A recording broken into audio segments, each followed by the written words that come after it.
Oh, we made it. Oh, look at that. Bringing out the mug only for special occasion. Is that the glasses down? I like that touch. Yeah, I just wanted to mess with you. Dramatic effect. I'm in that mood. Yeah, I'm really in that mood today. What a week. Oh my God. It's a Friday. It's a Friday. We are about 30 minutes away here after we get done this show to just sitting down and enjoying this NBA slate. Yeah. I don't know about enjoying it for me, but it's going to be something. But let's get this money. That's what we're trying to do here. WinDailySports.com. All sponsored by the Sharp app. Go to sharp.link and you can use that link to get you to all the ways to download the Sharp app, whether that is the Google Play Store, Apple App Store. Also, some things as well. 1 week free trial. Use that for tonight's slate. You can use the optimizer, but also the NFL as well. WDS.1/live week, a 1 week free trial, and I highly recommend it. And then also the Win Daily free roll for Sunday. Ghosts and Sticks are going to be doing a stream Sunday morning at 11 a.m. Go enter the free roll contest with those plays, and you could possibly win. First place winner is going to get a 1-year Win Daily Gold membership for free. 1 year. And also, if you place in the top 2,000, you'll get some Win Daily packages as well. Ghost, we have some Friday NBA action. I don't want to talk about the Sixers. Please, God, don't talk about the Sixers ever. But what are we going with? A nice 10-game slate here, so we're back to a little bit of a larger slate, which means we have to really kind of pick our spots here in terms of the matchups we like. We're talking about the Sixers right away. No. Oh, my God. I would have ended the stream right there. That's it. 2 minutes. My Friday's done. I can go enjoy the rest of my day. That's it. I do want to talk about the Indiana-Washington game. Of course. That one is very enticing. Obviously, any Washington game is there ever a time where Washington's on a slate and you don't take this like a Washington game? Is there ever going to be a time where like, yeah, I don't like this Washington game? Not until they figure out how to run a franchise. No. Hopefully, we don't have any Wizards fans on here. Oh boy. Oh my gosh, this team is atrocious. But a little bit.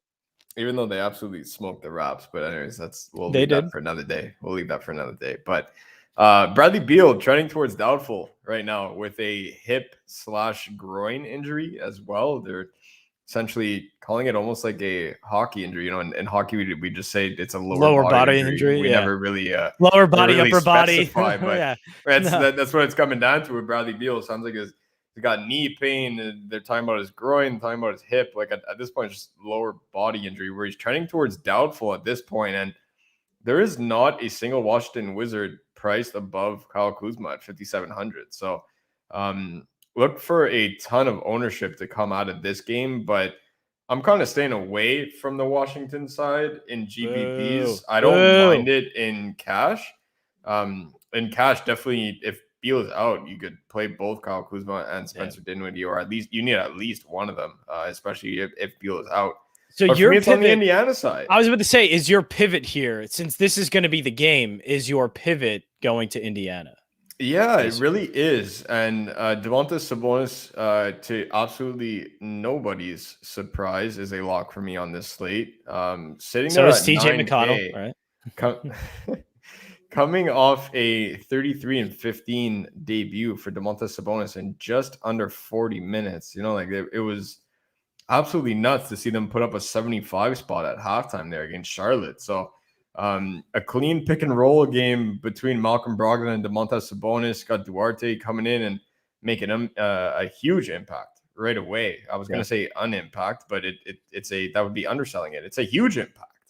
What he's bringing to his game already in his very first NBA game there against Charlotte. So with Duarte, Brogdon, Sabonis, that core three is definitely going to be in a good spot against a fast-paced, high turnover-prone Washington offense to be able to run that transition game and really have their way with them on the glass as well for Domantas Sabonis. So 100% playing him.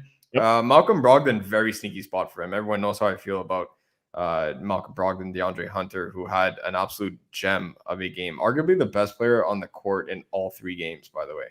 Yesterday was DeAndre Hunter.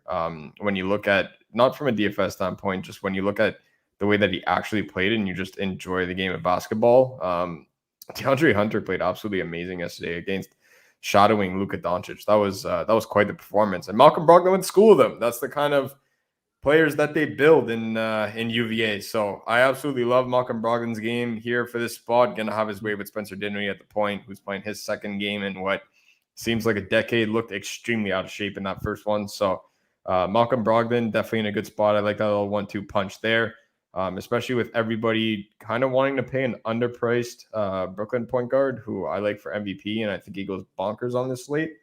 If you're not comfortable with the value plays that that guy gets you, Malcolm Brogdon is certainly an enticing pivot. So that would be more of a very NBA, enticing like I always pivot. say, No Brooklyn guys today. It's a 2-for-2 kind of swap, right? So if you're kind of wary about that value play sitting there between 3,500 and 4,000, you're like, hey, I already have one or two of these guys. I don't really want a third one. Maybe come off that 9.5K guy, and you could go down to Malcolm Brogdon there and upgrade that third value play there. Any love for KCP? Not even if there was a fire. Not even. Oh, okay. Did you just quote Step Brothers there? Yeah, I like that. Nice. Like 90% of what I say is coming out of a movie or a TV show. So as you can, is it when I was tell. when we were when did that come out? Like high school, like early high school for me, Step Brothers and all that. Like everything was a quote to either The Hangover or Step Brothers. That's all. That's it. That's how we talk.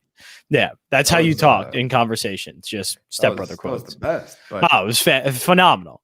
I like Talladega Nights better, but that's a podcast for a different day. But KCP, not even if there was a fire. Look, I'm team never KCP because this guy is either Brick City or he becomes like a junior Ray Allen. And more often than not, it is Brick City for KCP. Sitting there at 3,500 is certainly enticing. Just the volume wasn't really there in that first game, and that concerns me. I get it, Bradley Beal was playing, but it's not like Bradley Beal had to absolutely take over that game. Like Toronto couldn't hit a shot, and the Wizards were up seemingly by 20 points the entire game. So the volume goes through Dinwiddie and Kuzma before KCP, and most importantly, when we're talking like from an analytical standpoint, and more just like from watching, living and breathing basketball, like these guys are not shot creators, right? Like they can't create for themselves. They need someone to create for them. And KCP can't do that. He's one of those guys alongside Kuzma that can't really create for himself, right? So obviously you had LeBron to do it, which isn't too shabby for him to do it for him in LA. And now he has Bradley Beal doing that for him in Washington. But if Beal doesn't play in this game, it's kind of a weary spot there for KCP. So I'm mostly on the Indiana side. I'm not playing any Washington guys in GBP just because of how high owned they're going to be, especially if Bradley Beal is eventually ruled out there. And it is the first game when the slate locks, so you're good to go. Man, look at the first two questions of the show, and it's KCP and Patty Mills. Off to a rousing start here. As much as you don't want to, we do have to talk about that Brooklyn Philly game for like maybe 2 minutes. Like it's going to be really short and sweet. I'll really short and sweet. I'm talking about four guys, and that's it. But look, everyone knows from the article that I wrote. If you didn't get a chance to go read that, please do. WinDailySports.com. It's the article, first one on the NBA page, obviously. Kevin Durant and James Harden are both ridiculously underpriced here, and I had the pleasure of talking to you about this yesterday on your show, which is Philly Fox Radio. Fox Sports Radio, The Gambler. I'll present. There we go. I always forget the order. But 102.5 FM, 1480 AM, all streaming on the iHeartRadio app. So if you guys don't listen to that, you're definitely missing out. Now you bumped it up. It used to be 8 to 11 Monday through Friday. It is still 8 to 11, except for Thursdays, 8 to 11, 7 to 10. There we go. Because of the programming notes here. Because of the union game. Man, see, like I'm getting good. I know Philly sports. You're getting there. Philadelphia Union tomorrow night against Nashville. Wow. Yeah.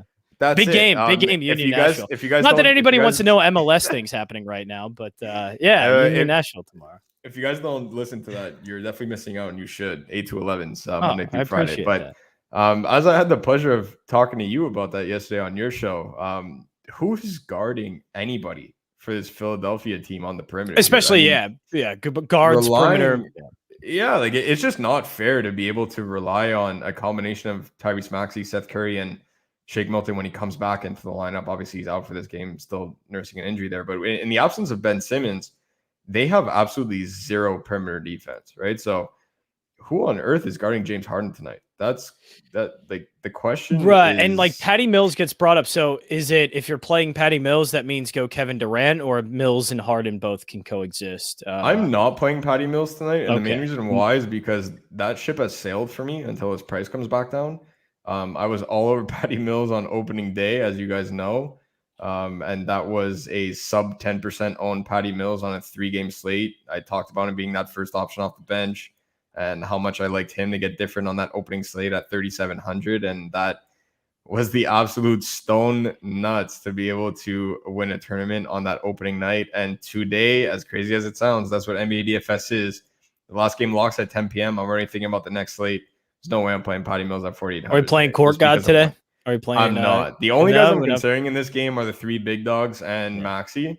So for me, it's either Harden or Durant, right? Because I want to play Sabonis. I want to play a couple other big men that we're going to talk about.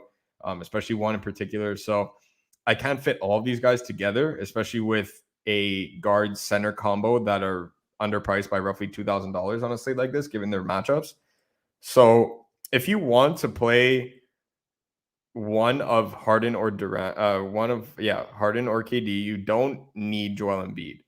But if you're playing both, which is certainly viable on a slate like this because of how underpriced they are, you need Joel Embiid. And I said that in Discord, and some people were like, well, why is that, right? So just very quick, 30-second rundown. If we end up playing Harden and Durant, what is our objective of playing both of them together? We need both to eclipse 60-plus DK points because they are those kind of players, and that's going to be the build of the century if both of them eclipse 60 and then Embiid goes nuts. And that's exactly what you need for both of them to eclipse 60. If it comes down to the wire where it's a 2 to 4 point game and these guys are going back and forth and KD's hitting jumpers and Harden's rebounding the ball and assisting the ball and scoring on top of that, like if you want 120 DK from Harden and Durant combined, you need Joel Embiid to be dropping 40 and 15 because that's the only way Philadelphia keeps up. It's not going to be Andre jumping off the bench that's keeping Philadelphia in this game. It's not going to be Tyrese Maxey dropping 35 points. You know what I mean? Like it's going to be Joel Embiid dropping 40 and 15. So if you're playing both, you absolutely need Embiid, and those are your 3 studs to build around. You can play a Domantas Sabonis, you can play Malcolm Brogdon, you can play a guard center combo, which I absolutely love, which you'll find out in the next couple of minutes here. But you can't play any of those guys. You need to fully invest in this game and just go those 3 studs. It does scare me to fade all of it, but because of the fact that we have so many 9K plus studs priced at $7,000, which is just way too cheap on a slate like this, it ends up being okay to not play this game.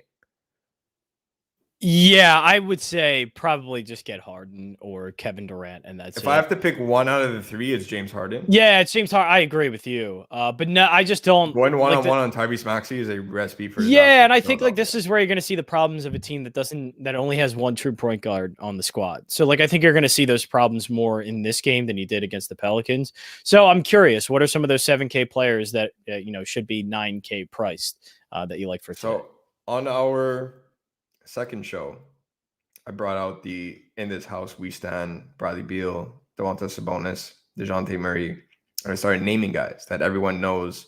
If you've been with Win Daily from last NBA season, everyone knows that I play all of these guys every single day. Well, every day that they're on slate.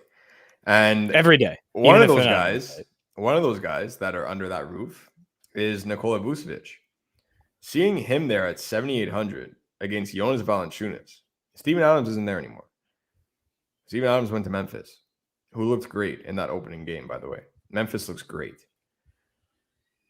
Jonas Valanciunas can't guard, and he doesn't rebound very well. The only reason when he rebounds well and the numbers look good in the box score, it's because he's going up against guys that are like 6'7", and he's able to box out those guys just because of how big of his frame. Like, you're not going to be able to box out Vooch. It's not happening. He's not winning that one-on-one battle. Vooch coming off a 15 and 15 game where he shot poorly, and I mean extremely poorly. I shot 7 for 21. And I was worried. I was genuinely concerned about his volume coming into this season because we all know he carried the team in Orlando because that team is absolute cheeks. Then when he went to Chicago, I was like, okay, he fits well. This is a good fit next to Zach Levine. Zach Levine actually has guys that can hoop alongside with him. I'm happy for Zach Levine, one of the most underappreciated guys in this league because of how cheeks his team was.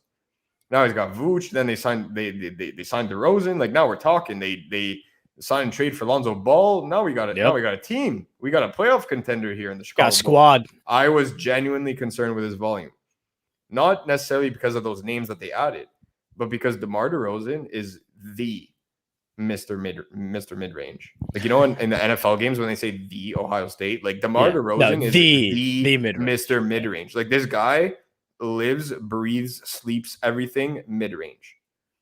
And then you have Zach Levine, who is very ball dominant and likes to slap to the hoop and can hit a jumper. I was like, man, how is Vooch going to get the ball outside of Lonzo dishing it to him? Lonzo's a very good passer, very good. But he led the team in attempts in his first game. And he's dropping 15 and 15, shooting 33% from the field. Now we're talking. Highest usage rate on the team. Now we're talking. And they're running that 4-1 offense that we talked about in the preview show. Now we're talking. We got Vooch isolated down low, one-on-one on Jonas Valanciunas all day. 7.8K all day for me. Ranks both top 10 in projected points and projected value. Those guys for me are 99.9% of the time absolute locks.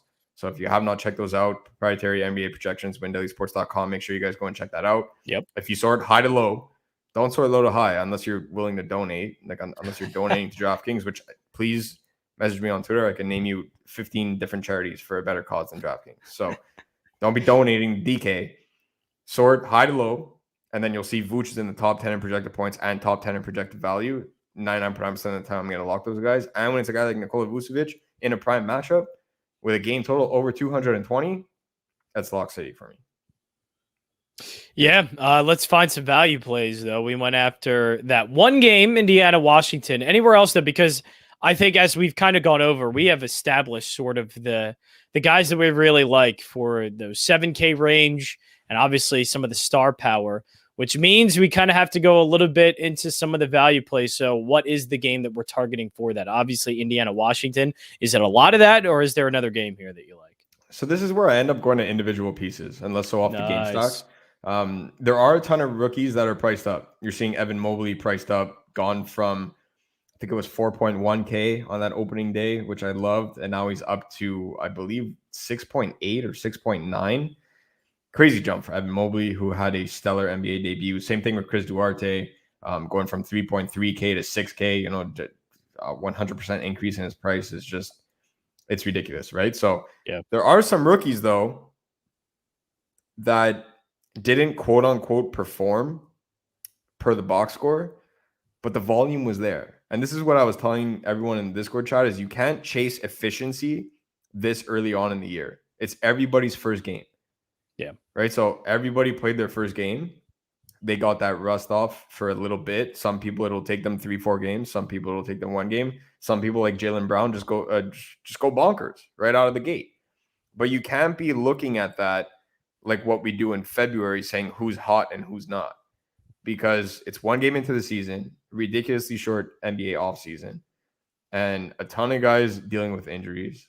On top of being in the middle of a pandemic, like you can't be chasing efficiency just yet. You have to chase volume. You have to look at the way that the offense runs and who's getting those looks. And a guy like that for me is Jalen Suggs, 5th overall pick in this NBA draft, going to the Orlando Magic. Seeing him start getting over 30 minutes, guy shot the ball 16 times in game 1. Right, so playing alongside Cole Anthony, I was unsure of whether he was going to get as many looks as he wanted to, because Cole Anthony can not only create for others, he could create for himself too.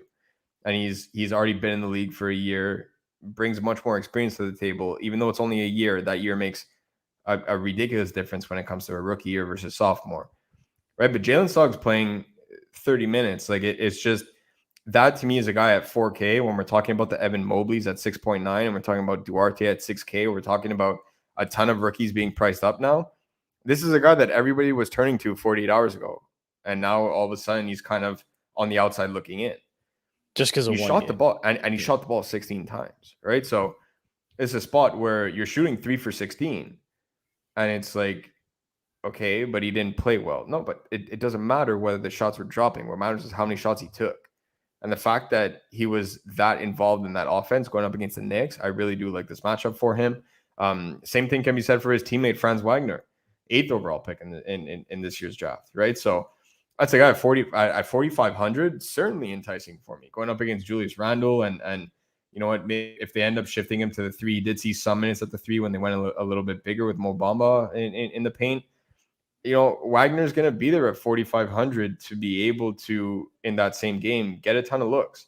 This is a developing, rebuilding Orlando Magic team. There's no point in having these guys and playing them 20 minutes a night. You need to get them to be in the game for right. And there's plus. not many players you're going to play over them for, you know. Well, that's exactly it. Who are you going to say? You're going to play, we're going to play James Ennis, who's been in the league for a decade now. Like, what do you gain out of that, right? Like, so it's like, these are all guys that at 4,000, 4,500, people were all over these guys 48 hours ago, and now it's a little bit less, right? So I'm willing to take advantage of that.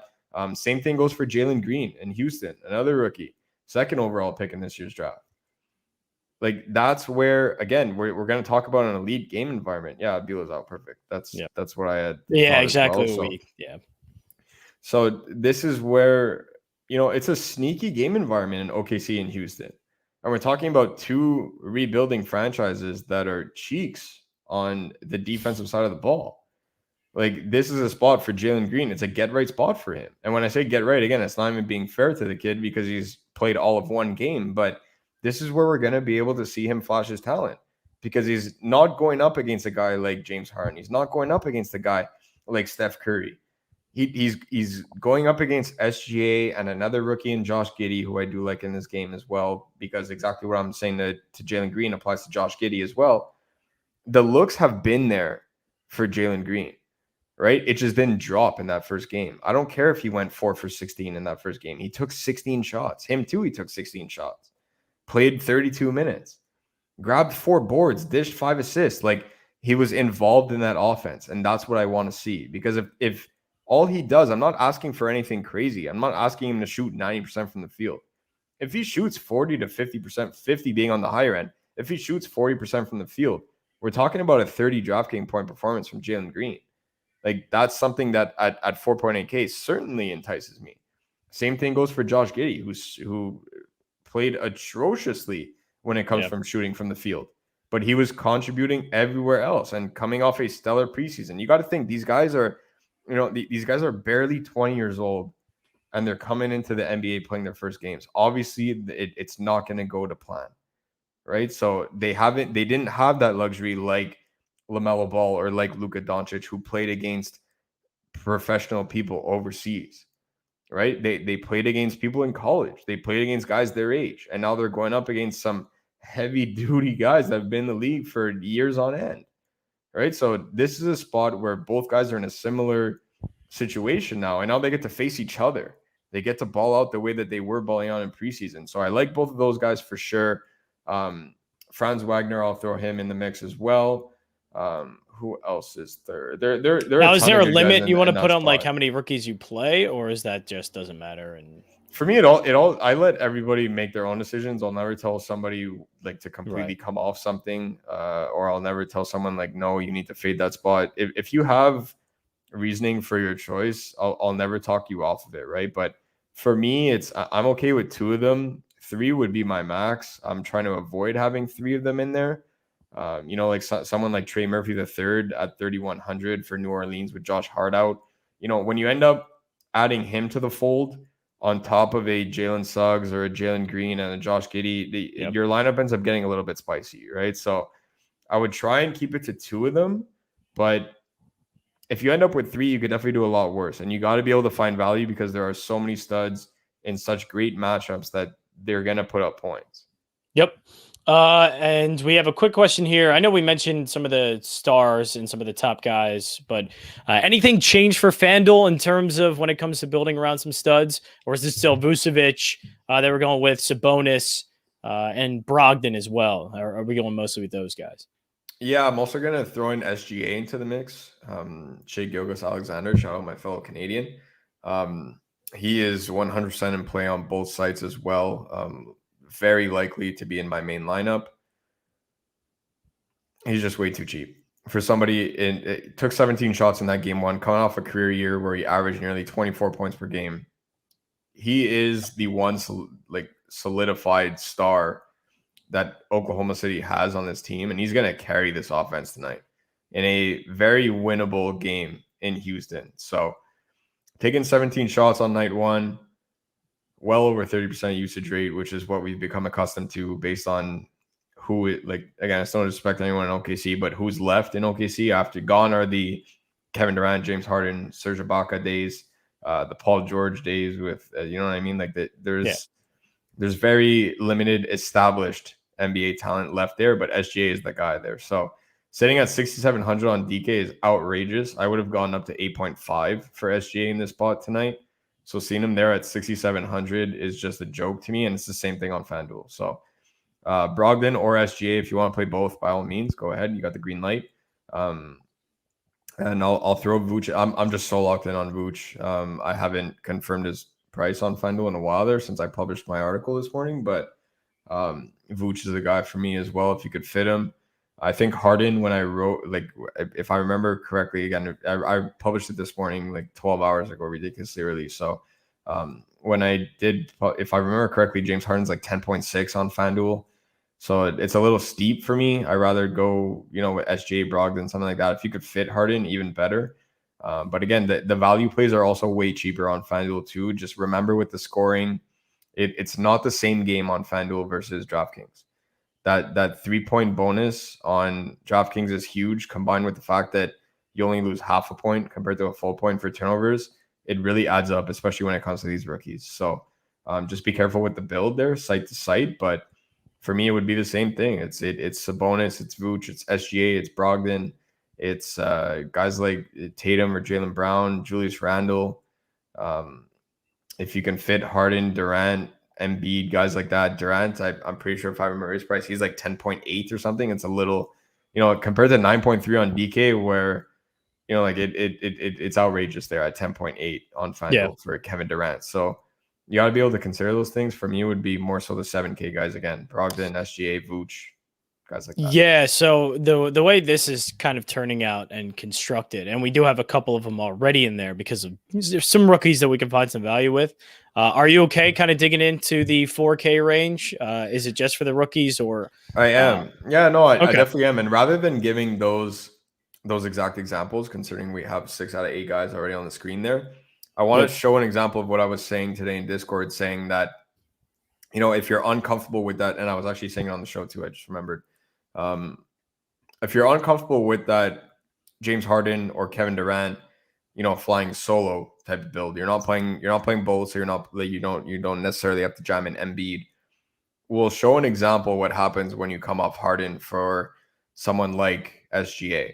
So if we take out Harden, we have 4.1K left right now for 2 spots. If we take out Harden and we put in SGA at 6.7K, we'll see what we're left with. Boom. So we're in the about 5K range, a little bit over the 5.5K range for the next 2 players. Now we're talking about a range that the majority of people on here will feel much more comfortable with, right? So that's where it's completely up to you guys. Right. How comfortable you are with those value plays. How many do you want to max out in your lineup? Because now we're not talking about, it was different on opening night. It was different yesterday, and it was different the day before. We don't have Jordan Nwora at 3.7K playing 30 minutes a night. We don't have Patty Mills, which I was really high on opening night at 3.7K, right? So we don't have Montrezl Harrell, who is now like 5.4K or something on DraftKings. I almost screamed when I saw that. The guy jumped $2,000. Guy jumped $2,000 because of one performance. Like, again, this is what I was saying. You can't chase efficiency just yet. It's one game, guys. It's one game. Don't say like for example, we had the discussion today. What about Jason Tatum versus Jaylen Brown? Both of them had identical usage rate. We're talking about a 0.7% difference in usage rate from Jaylen Brown to Jason Tatum.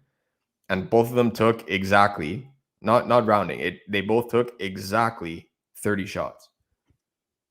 Jaylen Brown's were dropping, Jason Tatum's weren't. Can't say, Jaylen Brown over Jason Tatum tonight, 100%. Why? Like unless you have further, like what this is, of course, when you're talking through the plays with yourself, unless you have further explanation other than, well, 48 hours ago, Jason Tatum couldn't hit a shot and Jaylen Brown could, you need to revisit that same question, Jaylen Brown or Jason Tatum, because that is not a satisfactory answer. Saying that the first game of an entire NBA season that a guy couldn't hit a shot is not a justifiable answer to play him on this slate. That's how you'll get burnt. So, being able to do that, and then you got to say, okay, do I have 3 of these guys? Do I have 4 of them? Because you are able to fit 4 studs in this lineup. They're just not priced like studs. SGA at 6.7 should be closer to 8.5. Vooch should be 9.5. Malcolm Brogdon should be, I don't want to say 9K. He's never going to be 9K, but he should be over $8,000. And that $500 difference might seem not much, but it really adds up. Yeah. Right. So getting guys like that into your lineup can be a different look tonight. And 99% of the time I end up going stars and scrubs. And tonight I still consider it a stars and scrubs build because I have the stars. They're just not priced like that, which is fine. And my scrubs are being the example of that. Yeah. But that's it, right? Like you have a guy that's 9.5K usually sitting at 7.8 in a pristine matchup. Like that to me is fine. Then I'll play a 5.6K guy. I'll play a 6K guy. I'll play a 6.5K guy, which I normally wouldn't have that luxury of doing. But my lineup wouldn't be any different. It would just be that Vooch would be 9.5K and my last guy, instead of being 6K, would be 4. The lineup construction wouldn't change for me tonight. It's just the studs are not priced accordingly to me. So getting guys like Sabonis, Vooch in your lineup is huge. And then again, for me, it's Harden over Durant. If you really can't lose with either one of them. If you want to go with one or the other, by all means, you're making the right choice. No matter who you pick, the answer is yes. And then on top of that, if you're not comfortable with it, well, you have an abundance of options with guys like Malcolm Brogdon, DeJounte Murray at 7K, SGA at 6.7K. Like Murray, who should be traded for Ben Simmons? But anyway, should that is just, you have so many different options there to end up getting up to guys in that 5.6K range. And I keep saying 5.6K for a reason, because that was exactly the amount of money that I had left for my last spot. So getting into that 5.5K range is huge, right? So being able to get off one of those 3.54K rookies, let's say, if you're not comfortable having more than 2 of them in your lineup, you're able to do it. You just have to decide, am I willing to sacrifice not playing a guy like James Harden for someone like Malcolm Brogdon, SGA, etc. Yeah. All right. That'll wrap things up here. WinDailySports.com. Again, all sponsored by the Sharp app, sharp.link. You can check that link out for all the ways to download the Sharp app, Google Play Store, Apple App Store. Also, we have a 1-week free trial going on. Use it for tonight. Use it for this weekend. 1-week free trial, WDS.1/live week is the link for that. The link is in the description below. And also the Win Daily free roll contest, free contest for this Sunday's NFL action. Go to DraftKings, just search up Win Daily. You'll see the contest, or WDS.1/DraftKings as well. So that'll wrap things up here, Ghost. More in the Discord. I'm sure you'll be in the Discord. I'm sure you'll have your there you go, the mug with what's in that? Not coffee, not water. Some good old White Claw, isn't it? No. Yeah, it is. The show is unofficially sponsored. I need to get like a care package or something. What is that? What is that? Black cherry? It's the raspberry one. Raspberry. I didn't know they have. I'm not a big White Claw guy. I'm not a big. I can drink seltzers, but White Claw's for anybody that chirps seltzers, number one, you're wrong. The main reason why, but also like jokes aside, just less calories, man. Yeah, well, that's why you got to go. That's why you got to go with Mick Ultras. Mick Ultras are less calories. That's most people do bulk season during the winter, but I'm trying to cut. So next summer is gonna be fun. Bulk season during the winter. It's always bulk season for me. That is it for us today. Corn. Yeah. Tonight, 6:00, Joel actually going to come on in a few minutes. Joel going to be on live with the college football Superflex.